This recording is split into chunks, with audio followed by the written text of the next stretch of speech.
တေကားတွေထဲမှာပရိသတ်ကိုအသေးရအောင်ခြောက်ချအောင်မခြောက်ခင်ကတည်းကလေးထုနဲ့တင်အောက်သက်ဖြစ်အောင်ဖန်တီးရမှာမလေးရှားဟိုရဆက်ကတွေကထိတ်ဆိုပါပဲမလေးရှားနိုင်ငံရဲ့အလဲဘိုဟိုမှာသမီးမိန်းကလေးလိုချင်တဲ့ဆုတောင်းဟာအိမ်မက်တစ်ခုလိုဖြစ်လာနိုင်ပေမဲ့အဲ့ဒီအတွက်ပေးစားရမယ့်တန်ဖိုးကတော့တင့်ကိုတော်လို့သွားစီမှာပါလို့ဆိုတဲ့သွေးအေးစရာဒဏ္ဍာရီတစ်ခုရှိတယ်လို့ပြောစမှပြကြပါတယ်နောက်ဆုံးအခန်းထိဒီကဘာပေါ်မှာဘသူကလူဆိုးလဲဆိုတာတင်ဘယ်တော့မှခန့်မှန်းနိုင်မှာမဟုတ်ပါဘူးအချိန်ကို1989ခုနှစ်မလေးရှားနိုင်ငံစီပြန်သွားကြည့်အောင်။အိုမာကပြည်နယ်ခွဲရဲ့ဥက္ကဋ္ဌနေရာအတွက်အရွေးခံရဖို့ပြင်ဆင်နေချိန်မှာသူ့စနေမော်လီကရုတ်တရက်ဖြတ်နှက်သွားပါတယ်။ဒိုင်ဂျွန်ဟာဂျီကလည်းဒန်တန်ကိုစောက်ကြည့်နေတဲ့ဆိုတာကပိုပြီးနမကြီးနေခဲ့တာပါ။အဲဒီအချိန်မှာပဲအဖာဆိုတဲ့မိန်းကလေးဟာဒီမုန်တန်းရဲ့ဘိုးချက်စီကိုရောက်လာခဲ့ပါတယ်။သူမကတော့အဓိကဆောက်ဆောင်အိုမာရဲ့သမီးအကြီးဆုံးပေါ့။ပါတီပတ်တစ်ခုမှာအိုမာကသူမရဲ့ခုစုပ်ပေါ်မှာအနည်းငယ်အဆက်တစ်ခုကိုမတော်တဆမြင်လိုက်ရပါအဖာရဲ့ညီမလေးက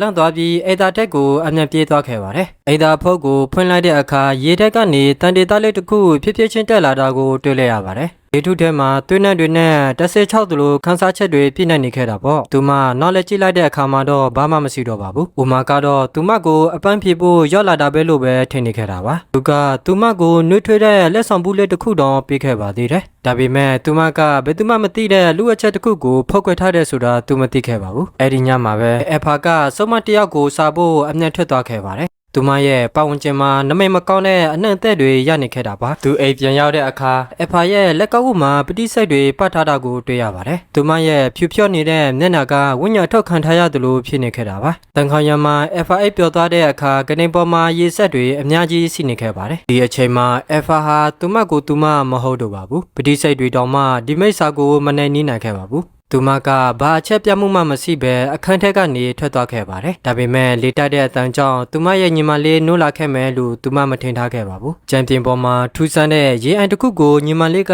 မြင်သွားခဲ့ပါတယ်။ဒါကသူမရဲ့အိမ်မတန်ခေါင်ရမှာအိမ်မှာမရှိဘူးဆိုတာကိုသိသွားစေခဲ့တာပါ။ဒီအချိန်မှာတော့အဖာခန်းထက်ပြန်ဝင်လာမယ်ဆိုတာကိုသူမစောင့်ကြည့်နေခဲ့ပါတယ်။နောက်တနေ့မှတော့အိုမာရဲ့အဖေစီဖုတ်တကိုလာပါတယ်။သူကအပြင်ကိုအလုတ်တကြီးထွက်သွားခဲ့တာပါ။သူ့အဖေဒီလာအလော့တကြီးသွားနေတာကိုမြင်တော့ဝါနာကလည်းဆက်ပြီးနောက်ကနေလိုက်သွားခဲ့ပါတယ်။နောက်ဆုံးမှာတော့သူတို့ဟာမောင်မဲနေတဲ့တိုးအောက်ထက်ကပင်လယ်ကမ်းခြေတစ်ခုကိုရောက်သွားခဲ့ပါတယ်။အဲ့ဒီမှာအဖာရဲ့ညီမလေးမတော်တဆမှုဖြစ်သွားခဲ့တယ်ဆိုတာကိုသူတို့သိလိုက်ရပါတယ်။သူမကကမ်းခြေနားကတိုးအောက်ထဲမှာတည်ဆုံနေခဲ့ပါတယ်။အဲ့တေကန်တကိုင်းကသူမရဲ့လက်ပင်ကိုထိုးဖောက်သွားခဲ့တာဖြစ်ပါတယ်။ဘာဖြစ်ခဲ့လဲဆိုတာကိုဘယ်သူမှမသိကြပါဘူး။စုံမှုအစဉ်ခန်းစားမှာတော့အနီရောင်တွေနဲ့ဖုံးလွှမ်းနေခဲ့ပါတယ်။အကြောင်းအရာတွေကဆီလျားပြီးထူးဆန်းနေခဲ့တာပေါ့။အလောက်ကိုတမင်တကာဖောက်ခွေထားတယ်လို့ပါပဲ။သမင်းဖြစ်သူရုတ်တရက်တေဆိုးသွားတာကြောင့်အိုမာတယောက်နောင်တတွေနဲ့နှိမ့်မှုနေခဲ့ပါတယ်။ကဥက္ကဋ္ဌနေရာအတွက်အရွက်ခံဖို့တောင်လက်စော့ချင်ခဲ့တာပါ။ဒါပေမဲ့သူ့အဖေကတော့အဲ့ဒီလိုမတွေးပါဘူး။သူစိတ်ထဲမှာတော့သူ့သားဟာရွက်ကောက်ခံရမယ်လို့ပဲတွေးနေခဲ့တာပါ။အဲ့ဒီအချိန်မှာပဲသမီးဖြစ်သူဝါနာရဲ့စိတ်ထဲမှာတော့အတွေ့တစ်ခုရှိနေခဲ့ပါတယ်။ငါညီမလေးဘယ်လိုတည်သွားခဲ့တာလဲဆိုတာပါပဲ။သူမကအခင်းဖြစ်တဲ့နေရာကိုတယောက်တည်းသွားနေခဲ့ပါတယ်။ဒေါ်တဲ့ကိုပုံနဲ့လေးလေးဘာမှမမြင်ရလေးလေးဖြစ်နေခဲ့ပါတယ်။ထူးဆန်းတဲ့မိန်းကလေးကထပြီးပေါ်လာပြန်ပါတယ်။နာကစွန့်နွန်တွေကိုဖျက်ချော်ပြီးတစ်ဖက်ကန်းချီကိုရောက်သွားတဲ့အခါလူတွေဆောက်ထားတဲ့တစ်သားစင်မြစ်တစ်ခုကိုတွေ့လိုက်ရပါတယ်။သူမတော်တော်လေးဆွေးဆွားဖြစ်သွားခဲ့တာပါ။ရုတ်တရက်သူမရဲ့ခြေချောင်းလေးတွေကတခုခုနဲ့တိုက်မိသွားပါတယ်။သူဟာပထမဆုံးကောက်ရလိုက်တာကရင်းနှီးနေတဲ့နဂတ်တစ်ဖက်ပါပဲ။ဒါကအဖာရဲ့ညီမလေးကိုလေးရှိတဲ့အရာပါ။အိမ်ပြန်ရောက်တဲ့အခါသူမကအမေဖြစ်သူကိုချက်ချင်းပြောပြလိုက်ပါတယ်။ဒါပေမဲ့အိုမာရဲ့တုတ်ပြမှုကတော့အလွန်ပဲအေးဆေးနေခဲ့ပါတယ်။ဒီနဂတ်ကိုရဲလက်အားလိုက်ဖို့နဲ့သူကပြောခဲ့တာပါ။ဝါနာကတော့ဒီလိုထူးဆန်းတဲ့ပြုတ်မှုကိုနားမလည်နိုင်ခဲ့ပါဘူးအဖေကဘာလို့ဒီလောက်တောင်ညံ့နေရတာလဲပေါ့ညီမဖြစ်သူရဲ့တေဆုံမှုအစီခန်းစားအကြောင်းတောင်သူမမသိခဲ့သူလို့အိုမာရဲ့ရင်ထဲမှာလည်းဘလောက်တောင်နာကျင်ခံစားရလဲဆိုတာကိုသူမမသိခဲ့ပါဘူးသူကအဖာရဲ့တပ်ပုံကိုကင်ပြီးတက်တက်လေးငိုနေခဲ့တာပါအဲ့ဒီအချိန်မှာပဲဝါနာရဲ့ညီမဖြစ်သူရဲ့အခန်းထဲမှာအတော့ဝင်မဲ့တဲလွန်စတွေစားနေခဲ့တာပါနောက်ဆုံးမှာတော့သူမကကနေအောက်မှာတန်တစ်တာတလုတ်ကိုတွေ့သွားခဲ့ပါတယ်အဲ့ဒါကိုဖွင့်ကြည့်လိုက်တဲ့အခါမှာညီမဖြစ်သူဖောက်ခွဲထားတဲ့တပ်ပုံအချို့နဲ့စိတ်မကူရသေးတဲ့ဖလင်လက်နဲ့လက်ကိုတွေ့လိုက်ရပါတယ်။တနာစာကောင်းတဲ့ဝါနာကတောက်ကနေထွက်လာတဲ့အချိန်မှာပဲစင်ကြံလန်းကမင်းတွေရုတ်တရက်ပြတ်သွားခဲ့ပါတယ်။မလန်းမကန်းမှာတော့ချစ်စရာကောင်းတဲ့မိန်းကလေးတစ်ယောက်မတ်တရနေတာကိုတွေ့လိုက်ရပါတယ်။မင်းကထပ်ပြီးပြတ်သွားပြန်ပါတယ်။မင်းတွေပြတ်သွားတဲ့အချိန်မှာအဲ့ဒီမိန်းကလေးရဲ့ပုတ်ရိုက်ကသူမနဲ့ပူပူပြီးနီးကလာပါတယ်။ဖေးရောက်လာတဲ့အချိန်ထိပါပဲ။ ဒါကတော့အဲ့ဒီညရဲ့အဆုတ်တာပါပဲနောက်တစ်နေ့မှာတော့သူမကဓာတ်ပုံဆိုင်ကိုသွားပြီးမင်းညကတွေ့ခဲ့တဲ့ဖလင်းတွေကိုစက်ကူလိုက်ပါတယ်ငါကတော့အဲ့ဒီထက်မှာတဲလွန်ဆအတစ်တစ်ခုကိုတွေ့သွားခဲ့တာပါဒါကြောင့်သူမကအဖေဖြစ်သူကိုစားဖို့အိမ်ကိုအမြန်ပြေးလာခဲ့ပါတယ်အိမ်မှာဘယ်သူမှမရှိတာကိုမြင်တော့သူမကအန်ဆွဲကိုမတော်တဆဖွင့်ချမိပြီးညီမဖြစ်သူရဲ့အစစ်ဆေးချက်အစင်ခန်းစားကိုတွေ့သွားပါတယ်ဒီချိန်မှာသူမရဲ့အုံနောက်ကတုတ်ဆန်သွားခဲ့တာပါညဘက်မှာအိုမာကသူ့ရဲ့လက်ကောက်ကိုအခေါ်လာတဲ့အခါဝါနာကသူ့ကိုလက်ညှိုးထိုးပြီးဘာလို့ငတ်မောင်လေးကိုတားလိုက်တာလဲလို့မျိုးကိုထုတ်ပါတော့တယ်သူမကတော့အဖေဖြစ်သူအဲ့ဒီလူကိုချက်ချင်းမမိသွားတယ်လို့ပဲပြောခဲ့တာပါဒါပေမဲ့တကယ်တမ်းတော့ဓာတ်ပေါ်ထက်ကလူကအဖေဖြစ်သူရဲ့လက်ထောက်ဖြစ်နေခဲ့တာပါဒါကိုမြင်လိုက်ရတဲ့အိုမာကတော့ဒေါသတွေအကြီးအကျယ်ထွက်သွားခဲ့ပါတယ်သူကတင်နာကိုထုတ်ပြီးအဲ့ဒီလူကိုကိုတန်တပ်ဖို့အထိလုပ်ခဲ့တာပါဂွာနာရဲ့ရက်စက်မှုကြောင့်သူကတတိပြောင်းဝင်လာခဲ့တာပါတင်နာတစ်ချက်ဖောက်လိုက်တဲ့အတန်ကအဲ့ဒီလူရဲ့နားကိုအကြီးအကျယ်အထိနာစေခဲ့ပါတယ်သူမကိုခေါ်သွားတဲ့အချိန်မှာတော့အိုမာကအဲ့ဒီလူဟာသူ့ရဲ့လက်ထောက်မဟုတ်ဘူးဆိုတာကိုမသိခဲ့ပါဘူးမင်းညကဝါနာကသူမရဲ့အမေနဲ့အတူအိတ်ခဲ့ပါတယ်ဒါအမေနဲ့ရောက်ညင်းနေတဲ့အထိစကားပြောခဲ့ကြတာပါဝါနာကတန်ခေါင်ရမအိတ်ပြော့သွားပေမဲ့အမေဖြစ်သူရဲ့ထူးဆန်းတဲ့အမွန်အရာကြောင့်ပြန်လို့လာခဲ့ပါတယ်တေချာကြည့်လိုက်တဲ့အခါမျက်စိမားတာလို့ထင်ခဲ့ပေမဲ့နောက်တစ်စက္ကန့်မှာတော့အဲ့ဒီညကဘာဖြစ်ခဲ့လဲဆိုတာကိုသူမခန်းစားလိုက်ရပါတယ်ရေဝဲတွေအမြောက်အများကဝါနာကိုဝမ်းမြေတော့မလို့ဖြစ်နေခဲ့တာပါဆုပ်ထွေးနေတဲ့မြင်ကွင်းတွေအများကြီးကသူမရဲ့စိတ်ထဲမှာပေါ်လာခဲ့ပါတယ်နင်ကငါပဲဆိုတဲ့အတန်တွေပေါ့ဒါပေမဲ့သူမကတော့ဒီသမီးဖြစ်သူလိုအပ်နေတဲ့တတိယမြောက်ရေကောင်းဖြစ်နေခဲ့တာပါငါကနင်ပဲလို့ပြောနေတယ်လို့ပါပဲဝါနာနိုးလာတဲ့အချိန်မှာတော့မိုးလင်းနေပါပြီ။သူမရဲ့လက်ပေါ်ကအမေရောင်အမသားကမနေ့ညကအတွေ့အကြုံဟာတကယ်ဖြစ်ခဲ့တယ်ဆိုတာကိုသက်သေပြနေခဲ့ပါတယ်။သူဘယ်လိုတည်သွားလဲဆိုတာကိုသိဖို့အတွက်ဝါနာကဘာယာရဲ့လူဝက်လက်ထောက်ကိုဖမ်းခေါ်လာခဲ့ပါတယ်။သူမရဲ့ပါဇက်ကလွန်ခဲ့တဲ့6လကဘာဖြစ်ခဲ့လဲဆိုတာကိုပြန်ပြောခဲ့တာပါ။ဒီချိန်မှာအဖာကနည်းနည်းပုတ်ကန်ချင်းဆက်စီခဲ့ပေမဲ့သူမရဲ့အမေမေလီကတော့အယံကိုတိတ်ကြလုံပါတယ်ဒါပေမဲ့ရုပ်ရင်းစကားဖြစ်ရင်နဲ့သူမကအမေဖြစ်သူကိုမတော်တဆတွန်းချမိသွားပါတယ်ဒါကအမေဖြစ်သူရဲ့လှုပ်ရှားမှုကိုအဟန့်တာဖြစ်စေခဲ့တာပါဒါအပြင်သူမကအဖာနဲ့ပတ်သက်မှုရှိတယ်ဆိုတာကိုဝန်မခံခဲ့ပါဘူးဒါပေမဲ့အတော့ဝင်တဲ့တဲလုံစတစ်ခုကတော့ရရှိခဲ့ပါတယ်ဖြစ်သူနဲ့ပါယောရဲ့ဆက်ဆံရေးကပုံပြင်းရင်းနေခဲ့တာပါသူမတခုခုတော့သိနေမှမှန်ပါပဲဒါဆိုအဲ့ဒီညကအမေစီကိုဘာလို့လာခဲ့တာလဲလို့မေးလိုက်ပါတယ်ဒီညမှာအဖာကပါယကိုတွေ့ခဲ့တာပါသူမရဲ့ခန္ဓာကိုယ်ထဲမှာမသက်ဆင်တဲ့အရာတစ်ခုရှိနေတယ်လို့သူမခန်းစားနေရလို့ပါဒါကြောင့်ပါယကိုအဲ့ဒီကိုနေထုတ်ပေးဖို့တမင်တကာလာစားခဲ့တာဖြစ်ပါတယ်သူမရဲ့လက်ထက်ကဥတွေထဲကနေအမဲရောင်ရည်တွေကျုပ်တရက်ထွက်ပေါ်လာပါတယ်အနေနဲ့ပါယကတော့သူမဘယ်လိုကြိတ်စားတိုက်ခံရလဲဆိုတာမသိခဲ့ပါဘူးသူမကိုကောက်ွယ်ပေးမဲ့လက်ကောက်တစုပ်ပဲပေးခဲ့တာပါအခုဝါနာသူမစီရောက်လာတဲ့အချိန်မှာလဲလက်ကောက်တစုပ်ပေးခဲ့ပါသေးတယ်အဲ့ဒီညမှာပါယာကသူမကိုထဆာတွေ့ခဲ့ပြီးအဲ့ဒီညက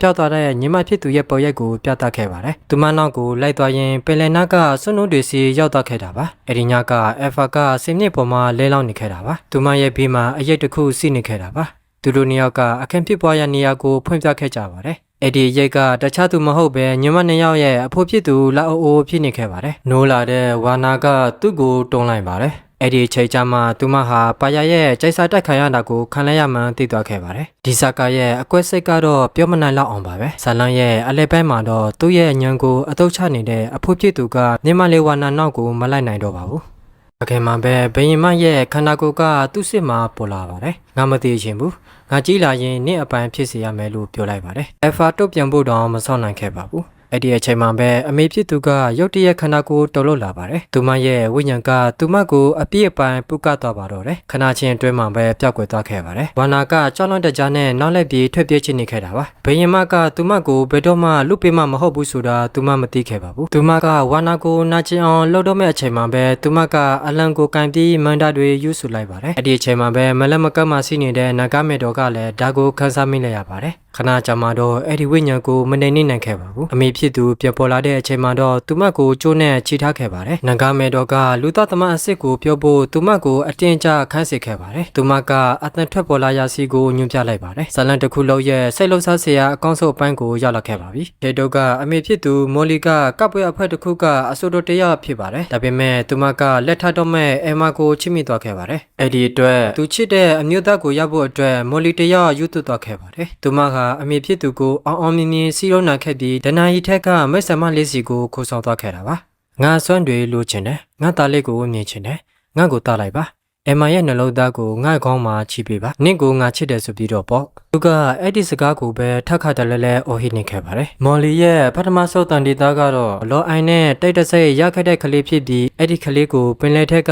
မက်ဆမစီကိုပေးအပ်ခဲ့ပါတယ်ဒုတိယမြောက်တန်တီသားကတော့တမိအကြီးဆုံး F5 ကလေးပဲဖြစ်ပါတယ်အဲ့ဒီကလေးကိုယူသွားပြီးတဲ့နောက်မှာတော့လက်ပတ်ရဲ့ဆွမ်းအားတွေကသူမကိုခိတခဏပြန်နှုတ်ထလာစေခဲ့ပါတယ်ထားမသွားပါနဲ့လို့ပြောနေပေမဲ့ကြောက်လန့်နေတဲ့ F5 ကတော့လှည့်ပြီးထွက်သွားခဲ့ပါတယ်သူမတိတ်ဝေးဝေးမရောက်ခင်မှာပဲတစ်သားလုံးကြီးတစ်ခုနဲ့တိုက်မိပြီးလက်ကျသွားခဲ့ပါတယ်လောင်အော်ရောက်လာတဲ့အချိန်မှာတော့သူကတစ်သားလုံးနဲ့အထုတ်ခံလိုက်ရပါတယ်ဒါတွေအားလုံးကိုငါဆက်မလုပ်နိုင်တော့ဘူးလို့သူကပြောခဲ့ပါတယ်။နောက်ကိုသူမနဲ့ဂျင်ကြားကပတ်သက်မှုကိုဖျက်တော့ရပါမယ်လို့ပြောနေချိန်အထိအဖေဖြစ်သူကမတ်တရနေတော့ပါပဲ။မေတော်ကကရိယာသွားယူတဲ့အချိန်မှာပဲလောင်အရောက်လာပြီးနဂါမင်တော်ကိုတခြားကပါစီပို့လိုက်ပါတယ်။ပင်လက်ထက်ကမိတ်ဆာမအဲ့ဒီမိတ်ဆာမနဲ့ဥကောင်လှပတဲ့စနိတဲ့ F5 ငါသား